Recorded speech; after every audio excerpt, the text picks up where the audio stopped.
promoting productivity in our nation.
Kano High Court today nullified the candidature of the Abia State Governor-elect Dr. Alex Otti and all the candidates of the Labour Party in Abia and Kano states.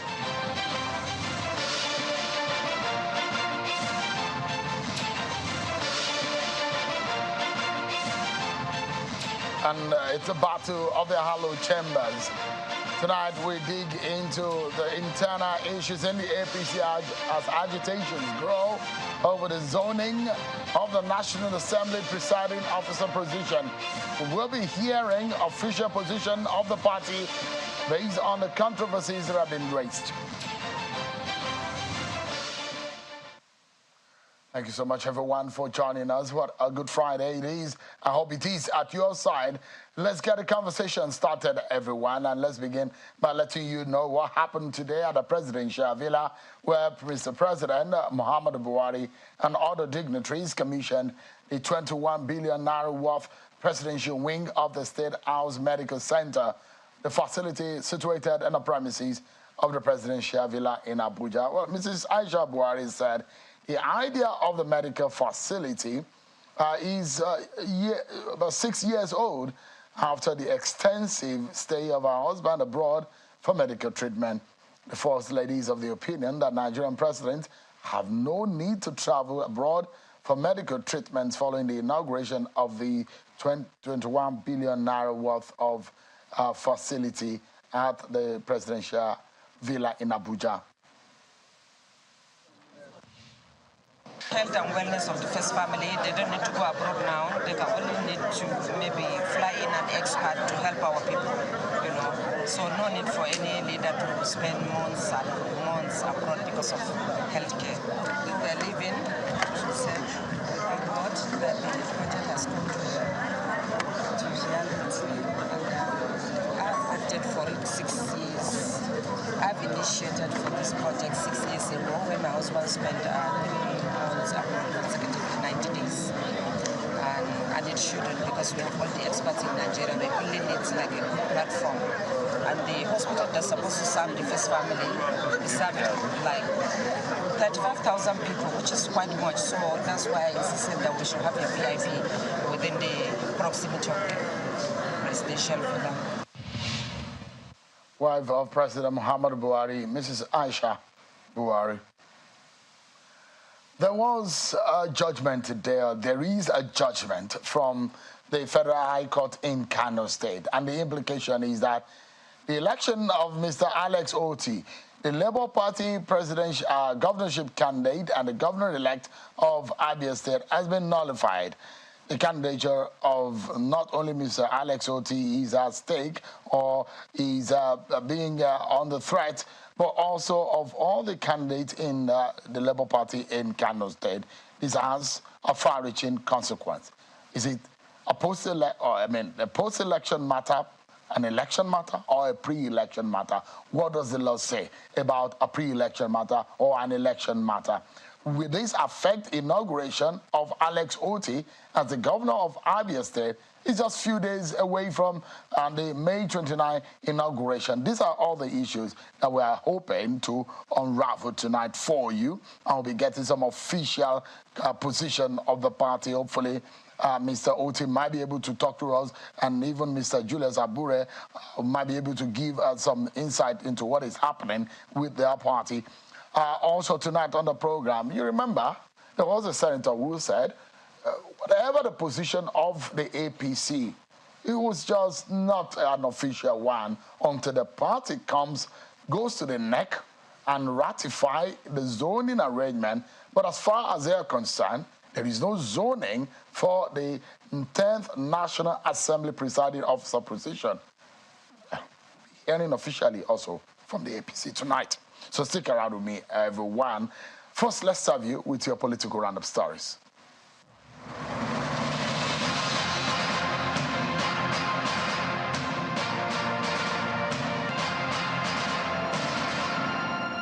Representation is about protecting the common good of the people in a democracy. This is a submission of the Speaker of the House of Representatives, Mr. Femi Gbajabiamila, at the closing ceremony of the induction activities of newly elected and returning federal lawmakers in Abuja. The Speaker, who was represented by the Leader of the House, Mr. Adodogua, enjoined the legislators not to lose sight of why they were elected in the first place, as it is easy to get distracted. He also appealed to them to work harmoniously with the coming administration. Ahead of the inauguration of the 10th National Assembly, Representative Aminu Jaji, a federal lawmaker representing Kaura Namoda, Birni Magaji Federal Constituency, has declared his interest to become the Speaker of the 10th National Assembly. Representative Aminu Jaji declared his intention at a ceremony in Abuja, and he predicates his interest on the need to provide quality leadership for the House of Representatives. The presidential candidate of the People's Democratic Party, PDP, Mr. Atiku Abubakar, is accusing the Independent National Electoral Commission, INEC, of being a proxy in its petition against Bola Tinubu's qualification for the election. INEC, through its counsel, had moved the motion on notice, praying the courts to strike out 32 allegations made against Tinubu by Atiku, who is challenging the declaration of Tinubu as the winner of the February 25th presidential election. And finally, Justice Daniel Okungbowa has been sworn in as the acting Chief Judge of Edo State, taking over from Justice Joe Acha, who left the office after reaching the retirement age of 65 years. While performing the swearing-in ceremony at the government house in Benin City, the state capital, Governor Godwin Obaseki urged the new Chief Judge to uphold the tenets of the judiciary during his tenure.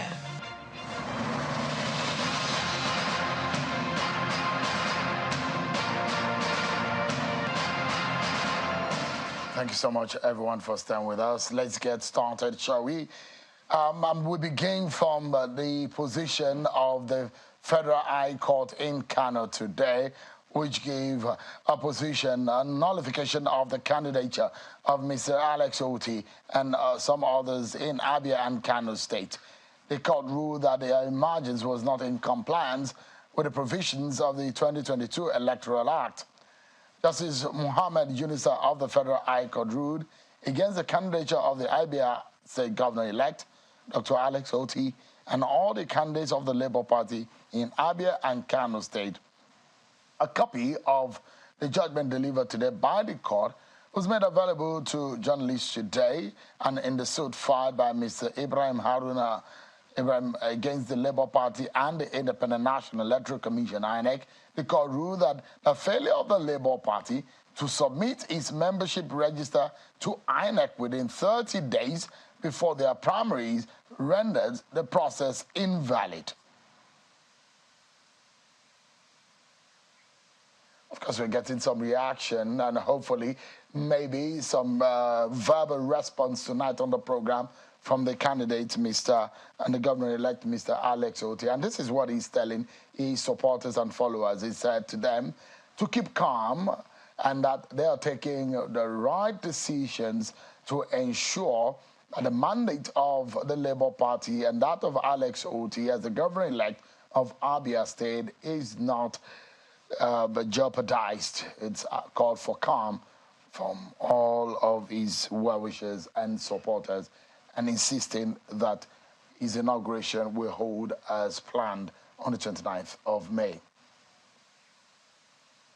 Of course, we'll be getting some official reaction. Mr. Julius Abure, who is the national chairman of the Labour Party, who we understand is in transit, might be joining us at some point, hopefully also. Incidentally, Mr. Alex Otti is also in transit.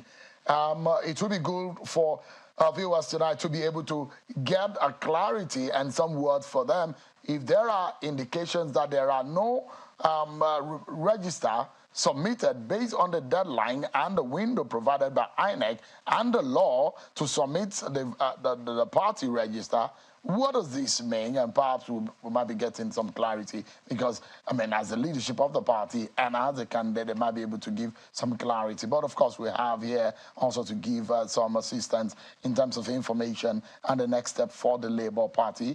Mr. Kende Edun, who is the National Legal Advisor of the Labour Party, is here with me live in our Abuja studio. Thank you so much, Mr. Edu, for joining us. And also, we have a former Vice President of the NBA, Mr. Monday Obani, who is also live with us virtually from Lagos. Thank you so much, Mr. Obani, and appreciate your time tonight. Not only that, we would have loved to get some clarity in respect of another case bordering on the leadership of the party from Mr. Julius Abure, but also this matter. Give us an understanding, because in this kind of matter, as the legal advisor of the Labour Party, you should be very much privy to these and you should have an idea of what really went down. What went wrong? In Abuja today? No, let's begin with Kano. the Abia and Kano's in the Federal High Court today. Yes. First of all, Labour Party is not perturbed by that judgment. But what happened? I mean, let's look at, without the conjectures and the politics of it, let's look at the issue. Let me just say what everybody can see. Look at, I've not seen the judgment, but I've seen the judgment order flying around. Anybody, just take a look at it. You see the parties. Who are the defendants in the matter? We have Labour Party, you have INEC. None of our elected members, Alex Otti is not a defendant in the matter. No elected member of Labour Party is a defendant. You don't scrape somebody's head behind him. Nobody can suffer injury. Nobody can get benefits from any judgment if you are not a party to that judgment. Is there a principle so clearly, under the law in Nigeria? that is clear. You see, there is a general principle of natural justice, which says you hear the other side. You don't condemn a man on heart. Somebody who is not a party to a matter, who is not even aware of the matter, who was not served with the process, how can you get a judgment against that person? So we are not perturbed. And you know, what are we saying? We are even happy about the judgment. This judgment is a vindication of our position that the Akpakpa group are sponsored to bring the party down. They are the one who went to Kano to file a matter, thinking that they could injure the party by nullifying the elections of our elected candidates, including Alex Otti, our senators. That's what they wanted.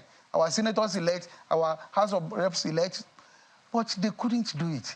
The truth is that they went to Kano, they filed a matter against INEC and Labour Party, and they think with that judgment, they could nullify the elections of our elected member. That is not true. That can never happen.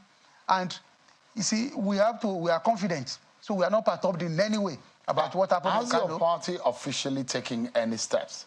Yes, the judgment was given yesterday. We have a lawyer in Kano who is trying to get the judgment to us. We have a CGC of the judgment, we look at it. But ordinarily, we have seen the judgment order that everybody has seen. We have looked at it. Look at the parties. That alone gives us confidence. None of our elected members was a defendant in the matter. You can't get judgment against somebody who has won an election, has gotten a certificate of return, is due to be sworn in, and you are saying you are getting a judgment against that person. But I also want to say that, you see, we have to look at the judgment order very well. The court actually said that it could not give order against Alex Otti. It is in that document that's flying around. The court said that it could not give order against Alex Otti because Alex Otti and the elected members in Abia are not before the court. And that if anybody wants any judgment against them, they should go to the appropriate division of the court. The court was talking about territorial jurisdiction in that matter. That court in Kano could not have done it. But I'm even saying, I'm curious that the court mentioned that Alex Otti and the members in Abia are not before the court, so the court couldn't give judgment against them. But even the members in Kano are not before the court.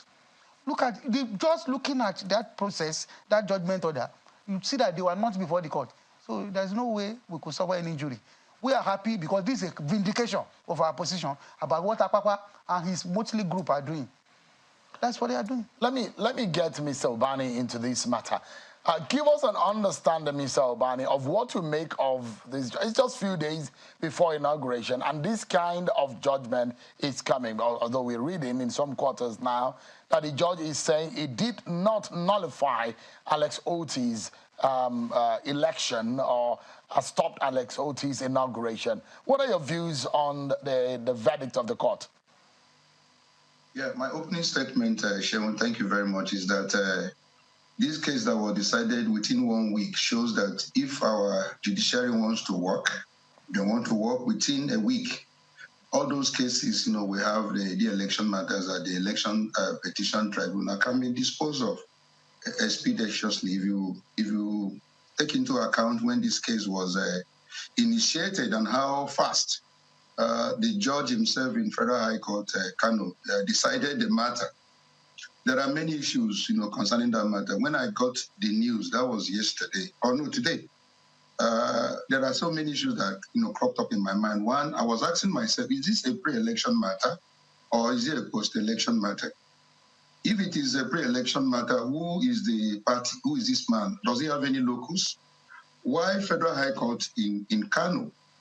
And if it is a pre-election matter, has he actually complied with the timeline as provided for in Section 285, subsection 9 of the 1999 Constitution as amended, that says only 14 days you have in a pre-election matter?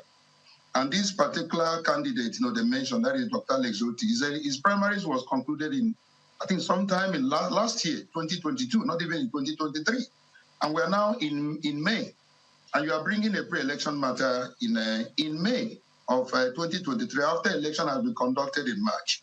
Now, if it is a post-election issue that this man is taking to Federal High Court, for God's sake, the Federal High Court is not a proper court. It doesn't have jurisdiction. When election has been concluded, result announced, and a party has been given what we call certificate of return. The proper place for you to now go is an election tribunal.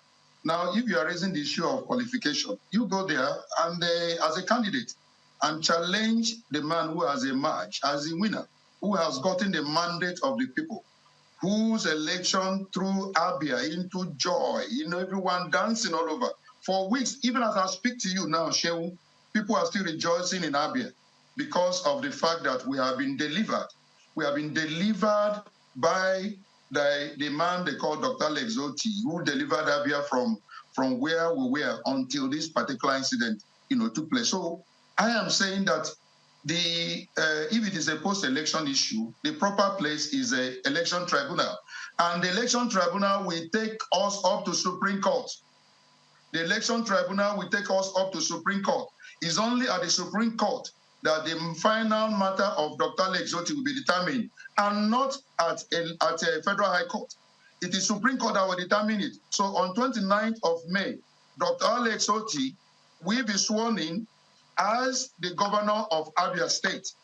He will be sworn in on 29th of May as the governor of Abia State.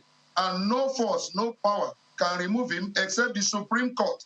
You can't even go through the Federal High Court. He has to go through the election tribunal up to Supreme Court level. So that is the position now. So the issue is, who is this man? What is his locus in coming to Federal High Court? Is he as a pre-election matter or as a post-election matter? If it's a pre-election matter, then I can assure you that it is statute barred. If it is a post-election matter, let him go to tribunal and show his locus. Clarify to us, Mr. Obani. I mean, yes. For a lot of our viewers who are not very conversant with you lawyers' use of legal terms, and when you say statute bar, what does it mean? Are you saying that because election has been conducted, any matter that is brought before it, and when there are some non-compliance or issues or there are some infractions that have been discovered, those matters cannot be brought as soon as the election are conducted? Is that a position of the law? Is that the electoral law? Or was it a position of precedent in law, especially maybe that of the Supreme Court? Clarify for us. Yes, if it is a pre-election matter, the section I have cited before, section 285, subsection 9 says you have to bring that action timelessly, within 14 days. And as I said earlier, the election of Dr. Alex Otti took place last year. His primary election took place last year. And we're now in May 2023. So you cannot be talking about pre-election matter in May 2023. So 14 days you have to bring that action. So if you didn't bring that action within 14 days, it is statute barred. Now, if you are coming in as a post-election issue, the proper court for you to now go in order to challenge the election of Dr. Otti is the Election Petition Tribunal, not Federal High Court. And Federal High Court in faraway Kano, in which Dr. Otti was not even a party. The issue of fair hearing comes in. So if it is a pre-election matter, as I'm speaking to you, it's a statute bar because it has taken several months before you commence this action. If it is a post-election issue, the man must be a party. The proper place for him to go is the Election Petition Tribunal, not where he has rushed to. That is Federal High Court in Kano. That is what I mean. And then the issue of whether if a party fails to submit his members register 30 days before the primaries, if you look at that section 77, it did not say what the consequences are. It only said you must submit. Did he say that if you do not submit, that the election itself is now null and void? There was no such provision in the Electoral Act. Check that particular section under which they came. Section 77, subsection 3. It did not say there are consequences for you not to submit. But even if it is the issue, and you are now saying that it's a qualification issue, then go to election tribunal.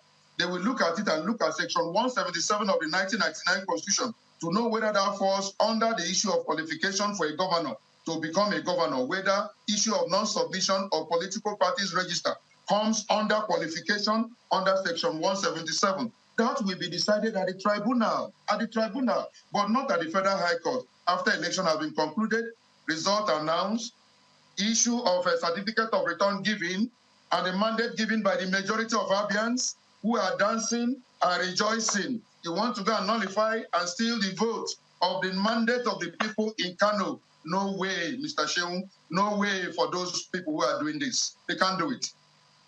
Okay, let me come back to Mr. Edun here. You said you have taken a step. What exactly are the legal steps that you have taken in this respect? We'll look at the judgment. But what I'm saying, the judgment is not even worth the pieces of paper on which it is printed. But we will look at it. And because of the nuisance factor, because of the noise it has created, we may just go there to just appeal the judgment and get it set aside. But what we are saying is that it is clear that judgment cannot stop any of our candidates. Our candidates will be sworn in just from May 29. We have our candidates. It cannot do any injury to us. We have said that clearly. And you can hear the analysis. It is clear that once somebody has become elected, the clear fact is that if you want to challenge that, you must have contested that election with him. And the only place you can go is an election tribunal to challenge that election. And from there, well, you look at what is the outcome from the tribunal. And the person that has won an election will still remain in office, even if the tribunal decides otherwise, because he has the right of appeal. And for governorship, a right of appeal to the Supreme Court. So if we are hearing we're getting some responses. I don't know how authentic it is now until we're able to affirm it, that the court has said, he did not nullify the election of Alex Otti. But let's look at the pleadings. Yes, if you look at the pleadings, just a moment, if you look at the pleadings, and I will read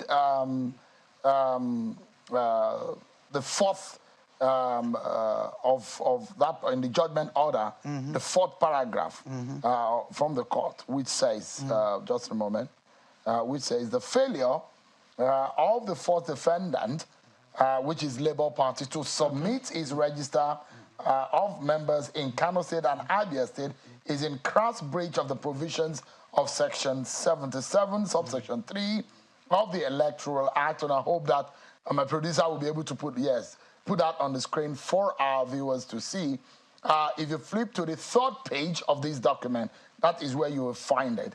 And on the top of it, you will find this section that I'm reading out, that the purported primary elections of the fourth defendant is invalid, null and void, and of no effect. If you look down, it's also on the fifth paragraph, it said that the fundamentally flawed primary elections of the fourth defendant, which is the Labour Party, as a result of failure to comply with the mandatory provisions of Section 77, 2 and 3, cannot produce a qualified candidate that participated in the general elections as held on the 25th of February. He went further to talk about, in the 7th paragraph, it says that the votes cast for all the candidates of the fourth defendant, which is Labour Party, in Kano State and Abia State in the general elections of 2023 are wasted votes. So the question is, why did your party make that mistake of not complying with the status, with the electoral law, which provides on what you need to do? That is not It's correct. condition precedent for a primary election. We complied. We submit our registered register of members of our party to INEC. We complied. And you know, this issue they are raising, let me tell you, membership is about the party. Only a party can say, this is my member. It is true that some members were given waiver to participate in elections, but that is clear. It is the party's discretion. It is in the party's power to do that, clearly. But we did comply. We submitted our register of members. And we are saying that was there anybody that we want to challenge the emergence of these people as candidates of the party ought to have done that within 14 days of the occurrence of the event? They reacted directly to those paragraphs that I read, especially the paragraph 7, which said that the votes cast for all the candidates based on those preceding paragraphs is of the fourth defendant, which is your party in Kano and Abia State, in the general election are wasted votes, based on the fact that it says that you did not meet up with the section 77, 2 and 3. And that provisions are clear, which says that you cannot produce a qualified candidate to participate in the election because you did not meet the condition precedent for a primary election for you to go into a general election. The law did not say that. That is the prayer of those people to the court, because that is what we wanted. But that is mere wishful thinking. The law did not say, okay, don't go and look at that section. It did not say if you did not submit register of members, your votes are wasted. No. That the law did not say that. What you are reading is a prayer that they made to that court. Yeah, that is what they wanted. That is their wishful thinking, because they wanted to bring the party down. These suspended former national officers of the party, including Akwakwa, including the suspended former national legal advisor, including the suspended former national youth leader, including the suspended former national public secretary. That is what they wanted. That's their prayer to the court. But that is not true. The law never said that. Let me tell you, in any law, if you want to interpret any law, that's what they call the mischief rule. That says, what was the mischief in the old law that session wanted to cure? Now, the reason they brought that into the law is that for the purpose of direct primaries, so that INEC will know clearly who are the members of that party. That is the reason, and that is the need. Okay, so let's make sense of it. Okay. So the section on which the prayers of the plaintiff was based, let me read it. It says in subsection 2, every registered political party shall maintain a register of its members in both hard and soft copy. Yes, true. Subsection 3 says, each political party shall make such register available to the commission not later than 30 days before the date fixed for the party primaries, congresses, or convention. Yes. And the plaintiff is saying that you did not meet up with that deadline. That is not true. We submitted our register of members. And you have read the law. Did the law say anybody that did not submit, the votes cast for his candidates are null and void? That law did not say that. That is mere wishful thinking of these renegades who wanted to bring the party down. That is what they wanted. But the law never said that. So I've told you that the reason for that in the law is that INEC will know who are the members because of direct primaries. That's the reason. Why is your party enmeshed in all of this quagmire? I mean, there is another issue in the court of whether Abure is the substantive national chairman or it is Apapa, and these are contentions from the different camps. And wherever you belong, you might be able to argue or debate it. But why is this a contention? Why is your party facing this kind of problem? It is because of the success we have achieved. We told you that we are different from these other parties. And we are doing something differently, and the Nigerian people are with us. The ordinary masses of Nigerians are with us. And let me tell you, these people that are benefiting from the old order will never be happy with this. They have a lot of money to throw around. They have entrenched themselves. They are not happy. They wanted to continue to put the people down. So they are seeing now that these people are growing. They are taking over the country. Let us sponsor people to attack them. We are ready for all this. We knew it will happen. Let me tell you, success we always have people who want to detract you. But we are determined because this is what Nigerians wanted. That is why they voted massively for us. We are not going to betray Nigerians. We are going to keep the faith. We are going to be strong for Nigerians because we know what we are taking on. Mr. Papa was in court today at the tribunal. Yes. Did you see him? Yes, he was at the tribunal, but I think he has learned his lessons. He did not make trouble the way he made trouble the other time. So I think he has learned his lessons. And let me tell you, Akwakwa is a victim of some of these renegades. So the former national legal advisor, the former national youth leader, the former national public secretary, they are the one that it's like it's being held hostage.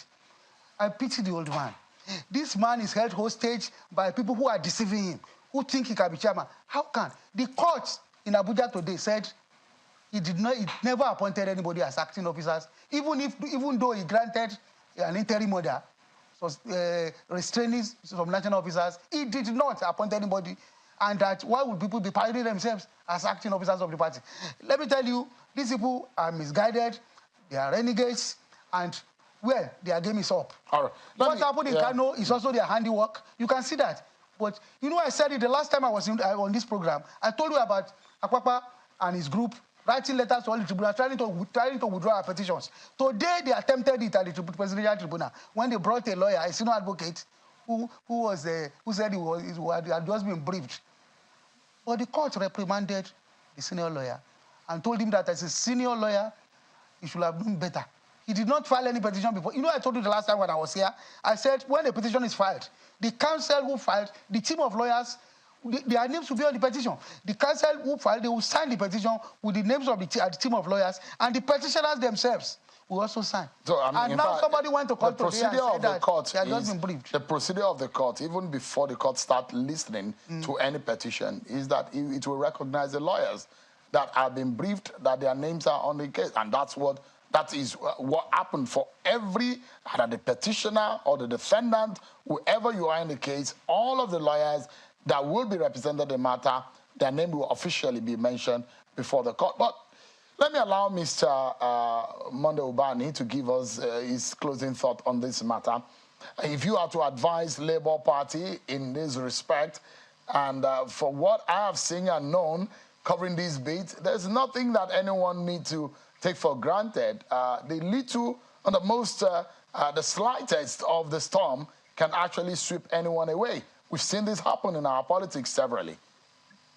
Yeah, the Labour Party have very smart guys around them. I'm sure, you know, immediately this thing happened, they were able to get copies of the judgment, the court order.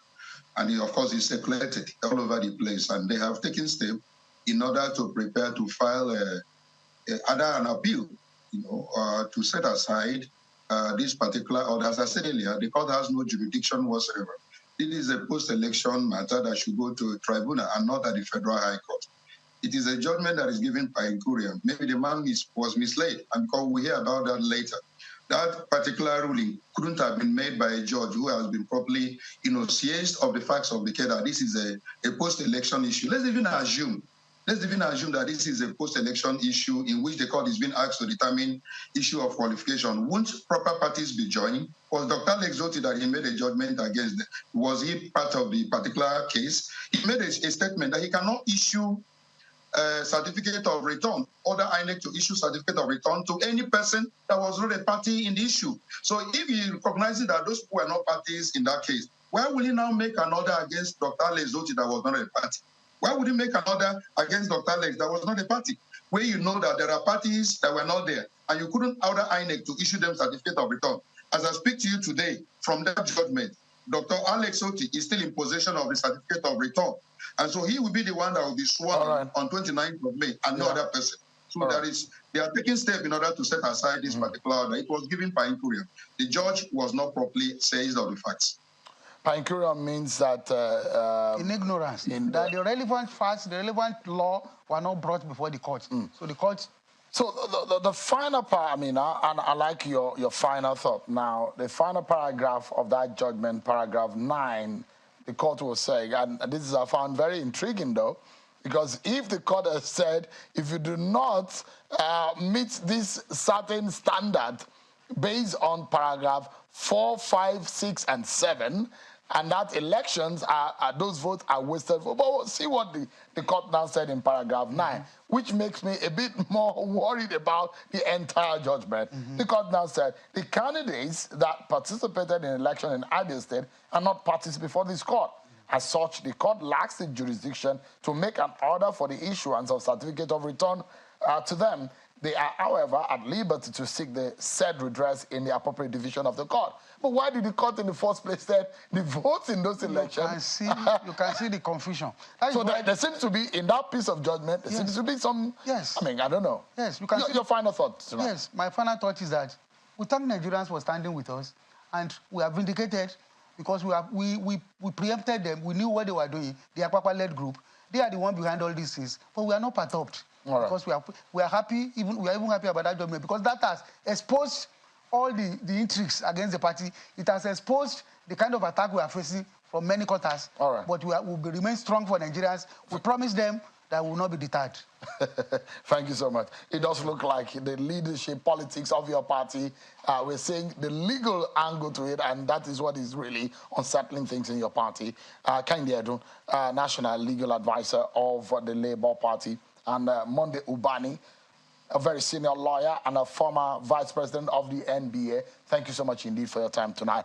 Unfortunately, Mr. Julius Abure and Dr. Alex Otti are unable to join us. I understand they are in transit, and we expected that they were going to be able to join this session. But it's all good. That ends well. Thank you so much. Thank you very much. We take a break, everyone, and when we come back, we deal with another party matter. Yeah, this is the Labour Party this time around, but we'll talk about yet another political party and some of the intrigues happening in their own party. Stay with me, everyone. We'll be right back.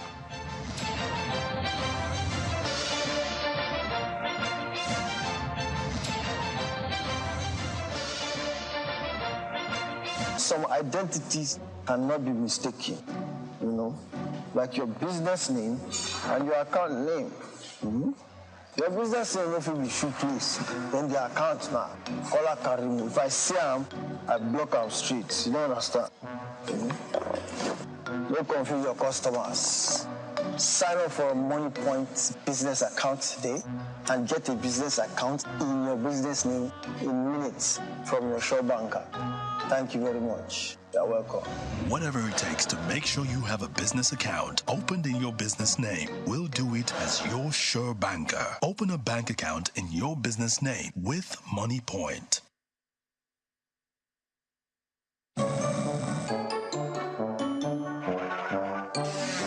Oga, that madam be outside, she don't come.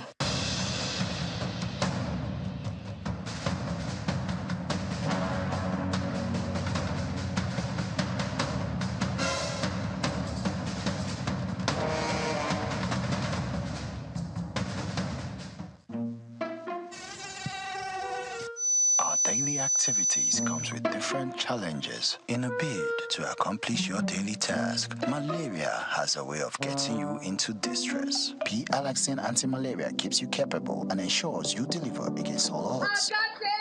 Madam, I feel your face don't calm down. You feel like malaria no more. Malaria don't run. Turn to P-Alaxin anti-malaria medicine. I tell you. Thank you. P-Alaxin, marketed by Greenlight Pharmaceuticals Limited. P-Alaxin defeats malaria.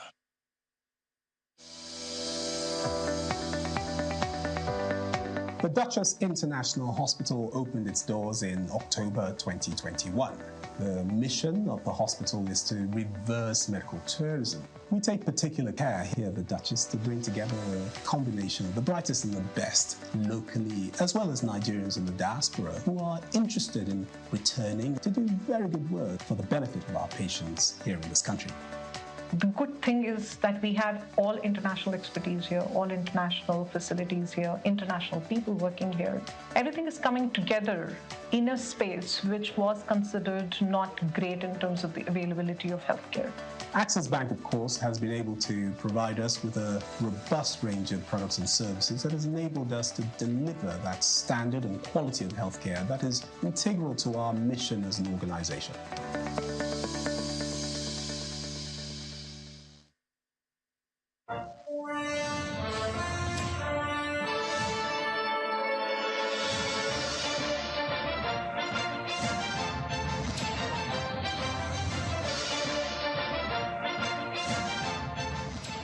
Thank you so much, everyone, for staying with us on the program. So, if you are one of those who are thinking that Labour Party is enmeshed in these internal quagmire, leading to some of the legal issues that we have seen, well, wait until you hear the APC, the All Progressives Congress, which a lot of people think that they are playing an own goal in a game that they should naturally be able to meander, effectively considering the experience of those players and the stakeholders that are involved. The zoning of the National Assembly leadership and the 10th National Assembly is causing a lot of internal worries for the APC, and there are possibilities of the agitations leading to some resentment and perhaps those who feel that this could lead to some kind of members who are disenchanted working against the APC on the floor. It is a battle in the hallowed chambers, and thus it needs a very careful approach. Tonight, let's get some perspective from official perspective from the National Working Committee of the APC. Mr. Felix Moka is a National Publicity Secretary of the APC. He joins us live here on the program. Thank you so much, Felix, for joining us tonight. Thanks, as always. You were here. You told me that the position of the stakeholders and your party was that the party has zoned the way it wants to be zoned. Akpabio, Senate President, Barao Jibring, the Deputy Senate President, Tajuddin Abbas, Speaker, Ben Kalu as the Deputy Speaker. That is the position of the party. It was intriguing, however, that Senator Osita says, look, he's being, and look, give it to him, he's one of the founder leaders of the APC. He says that is not the right way to do things. As far as he's concerned, whatever that you guys have done and you made an announcement of is null and void. It does not hold water. Senator Izunaso is senior member of our party. He's a elected senator of the Federal Republic. I listened to that interview and I was taken aback, quite frankly. I didn't expect someone in his status and standing to say some of the things he said. I mean, he has a right to speak and to say his views, but to push back against what was a stated position of the party was a bit unexpected. I was surprised by that. Because as someone in his capacity, he has full access to everyone in the party. If he needed to be sure, all it took was a phone call or a visit with the party, as some of his colleagues have done, to actually learn more about that. And I listened to him. He put a lot of stress on some of the language of the statement, which I gave, making that announcement. For example, he kept talking about this further and better consultation. And, when I listened, I was smiling because, he simply picked words out of the statement without reading it down to the end of the statement. So let's clarify. Yeah, just to clarify. Does that position of the party make it an official position? It is the official position of the party. Usually, yes, in an official position of the party, which sometimes becomes a policy decision of the party, where is the final stop? Which organ of the party gives is a final authority? The NWC has full authority to both engage in that, or to coordinate the consultation and to make the announcement, which it did. It's well within the authority of the National Working Committee. So I'm talking about a policy decision of the party. Can the zoning of the National Assembly be seen as a policy decision of the APC? It depends on what you call a policy decision. The National Working Committee of the party has... Senator Osita has described it. He says that kind of decision is a policy decision of the party. No, the NWC is well within its authority to make decisions on zoning arrangement for the party. Now, he talks about NEC and talks about, the caucus. This is not a matter for NEC. I mean, if you know how NEC is convened, you don't convene NEC the way you convene the NWC meetings. You require statutory periods of notice, which even the period we're dealing with, 21 days, does not permit. That you have to give a notice of about 21 days or so before the NEC is convened. For the NEC to be convened. And it requires the presence and the consent of critical. So his argument is that before you can come around with this kind of position, the NEC needs to ratify. That is what the position of the party is, according to him. No, that is his own understanding of the position. That is not the position of the party or even of our constitution. What is zoning, by the way? You know, when I came here, I actually used the word recommendation advisedly. And that is because at the end of the day, even though we as a party, you know, have interests and have even the duty to also look at the big picture and, you know, do zoning in a way that promotes, you know, national unity, you know, national cohesion, we are also keenly aware that the decision as to who emerges, you know, presiding officers of the National Assembly, it's done on the floor of the National Assembly by those who elected, who vote to elect the members. But we are the party on our side, and we have every right to recommend to our members who have been elected, who have that right to vote as the party has recommended. That's what zoning is about. So zoning is not, you know, from listening to him, it's as though the distinguished senator was actually expecting the party to cast, you know, language in iron and deliver, for it to then rise to that level that he would say, okay, this is a decision. You know, but if you read the statement down, which I think, just to be clear, I'd like to read the paragraph. You know, go ahead, please. Yeah. So that those who listen to him will also get you know, a better perspective. It says the NWC noted, with respect, the outcome of the meetings held between the president-elect and the leadership of the NWC. The NWC called for further and better consultation with necessary stakeholders in order to assure support of the aspirants to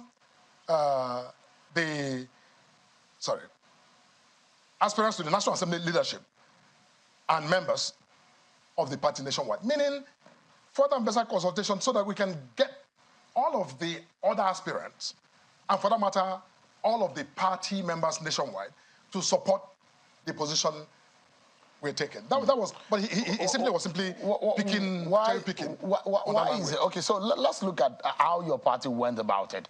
Because as the leader of the party, Osita Izunaso is saying, look, the party decision was faulty.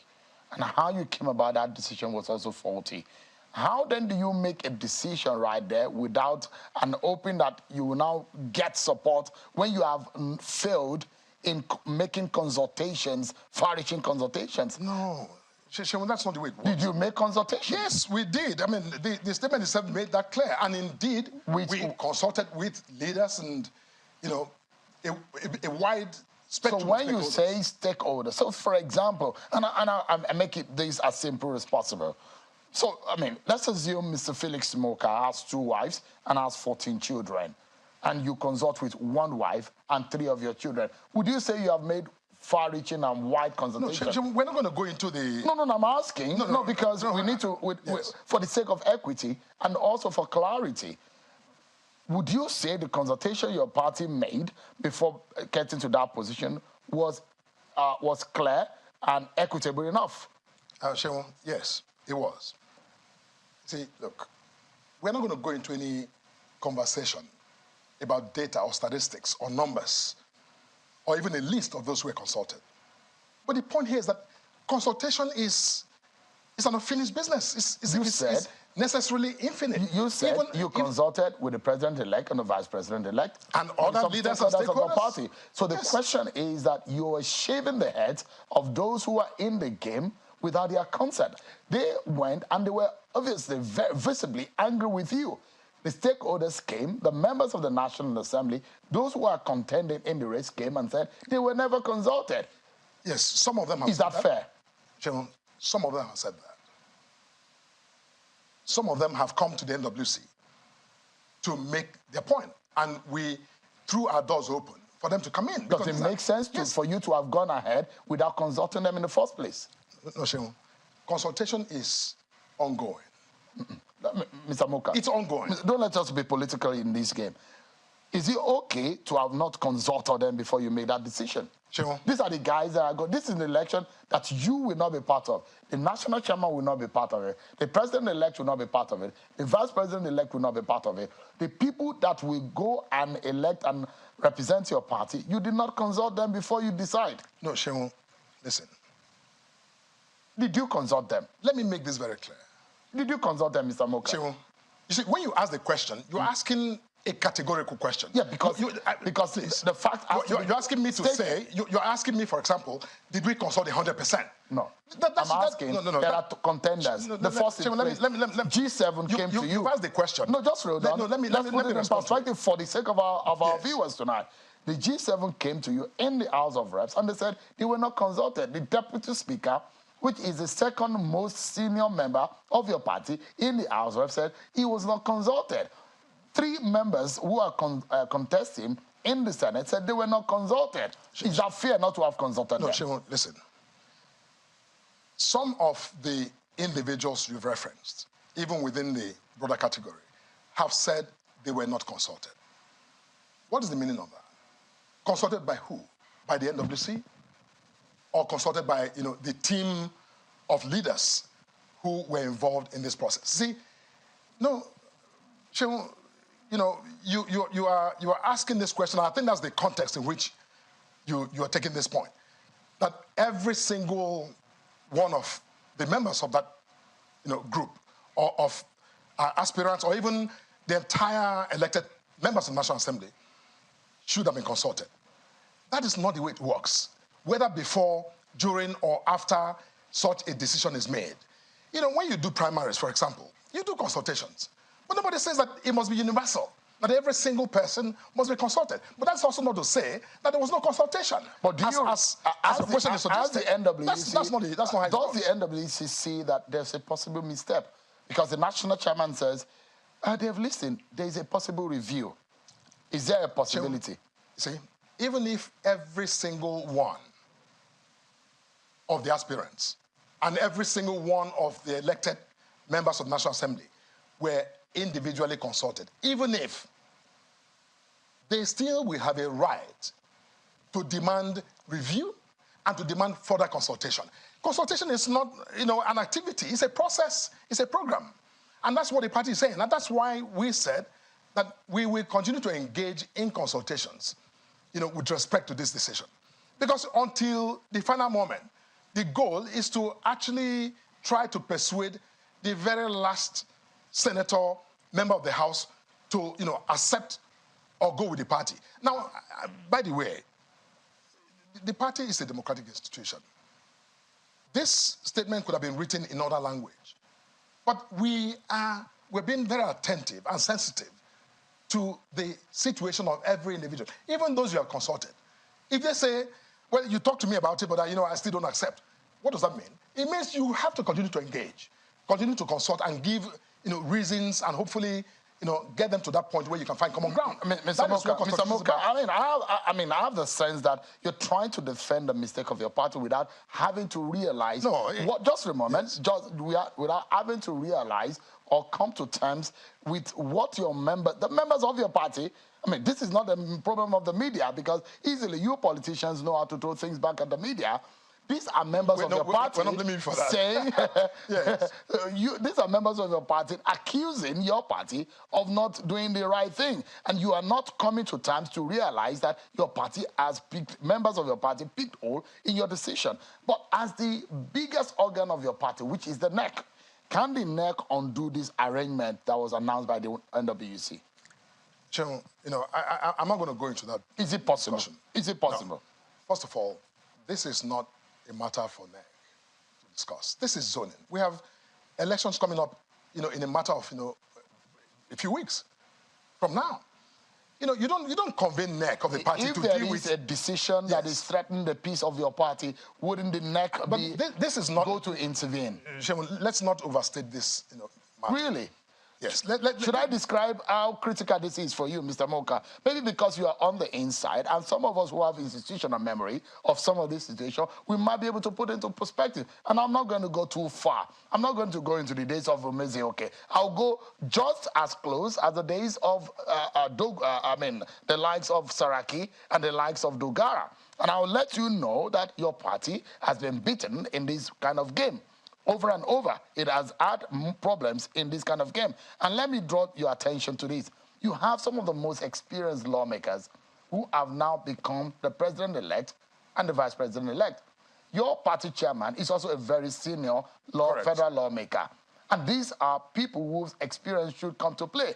The very first political challenge of your party that the Senate, the president-elect and the vice president-elect will be facing is this very one. Absolutely. And this could threaten to the very roots of your party structure. And you think that this is not critical enough? No, she won't. It's even affecting the unity of this country. Are you not aware? She won't. Are you aware? Can I answer the question? Go ahead, please. Okay. So we made an announcement. The language of that announcement by itself was sufficiently clear that we expect these issues to be extremely contentious, as they have always been. You just referenced some of those occasions. There's never been a time when the National Assembly leadership or, presiding officer leadership is to be determined without this level of intensity. It is serious business. This is the National Assembly, the other arm of government. So, you don't go to the discussion of the process for the selection of those who lead that assembly, as though you were a tea party. It's serious business, and we're taking it very seriously. Look, as a matter of fact, I would have thought that the language of that announcement actually, suggested the seriousness with which we viewed the discussion that we were having. Because we were very clear. We said, look, we will continue to talk to our members, hoping that we can get them to, come to that common ground. And we will do that until the vote is taken. If we didn't take it seriously, we have made an announcement and say, you know what, hey, we're done. Felix, we didn't. Felix, Felix, let me finish. Let me finish, please. And we're doing just that. And it's not just the NWC. As you know, we've hosted, so many groups who have come through to make some of these points. Those who were mentioned in that announcement on their own are working night and day to reach out to their colleagues. People are talking across all of the, strands of the party. And that will continue. It's not going to stop tomorrow. It continues until inauguration. That's the nature of the process. Let's anchor on this note. It is to err is human. And whoever it is, no matter how big or small you are as a human being, the day you realize that it is just okay to make mistakes, your party may have made a mistake. Don't forget that we are coming out of an election that ethnicity and religion was a major issue. Right. And members of your party are drawing up this particular matter again, North Central, totally out of the scheme of things. There are 4 presiding officers' role. Out of those 4, 2 positions are taken by one region. And one region is totally left out or in the dark in this matter. And you're bringing back the memory of the campaign issues of the 2023 elections. And these are the issues that a lot of people are saying, if your party is not managing well, could cause further division of the country. A whole region, the North Central region, the 6 states in the North Central are feeling vilified and feeling left out of the equation. And your party as a ruling party don't think that this is something to worry about. I'm surprised you're using some of these words about parties not worried about it. I'm asking, are you worried about it? It's a question. No, it's not. You're actually you're almost suggesting that the party is not worried about it. But these are facts, isn't it? Shemo, see, look, if you're asking a question, I will answer it. No, and the question is... You're contending with the question I asked, and I'm asking again that there are facts in what I've asked you. That these are things that have brought worry. I've had several members of your party sat in that same chair and who have raised this issue. Look, you know what? I would appreciate if you would just let me finish my thought on this. Please go ahead. Your final thought. Look, there's no one in the APC who is not aware or living in the moment that we're in. We're keenly aware of that. And that is, the reason we're taking all of the steps that we have taken and we're, continuing to take to deal with this matter.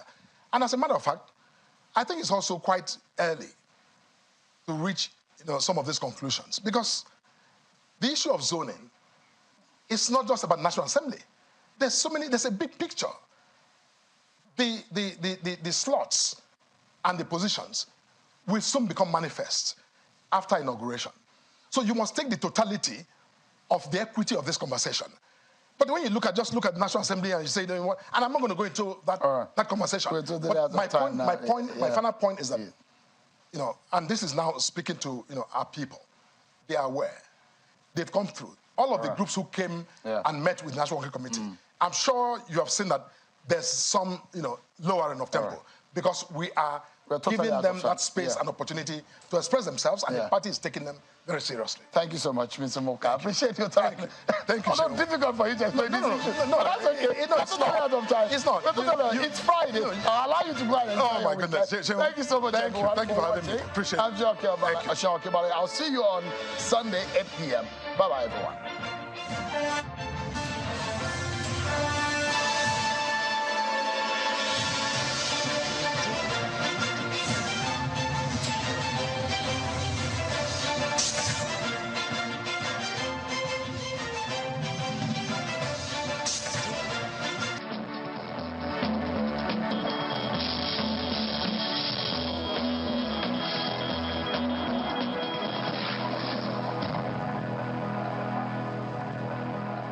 Joining us. Welcome to News Track. I'm Millicent Walker. These are some of the stories and reports we're tracking this hour. We begin with news from the courtroom of the Federal High Court Kano, where Justice Mohammed Yunusa nullified the candidature of the Abia State Governor-elect, Dr. Alex Otti, and all the candidates of the Labour Party in Abia and Kano states. The court ruled that their emergence was not in compliance with the provisions of the 2022 Electoral Act. A copy of the judgment delivered by the court was made available to newsmen today. In the suit filed by Mr. Ibrahim Haruna Ibrahim against the Labour Party and the Independent National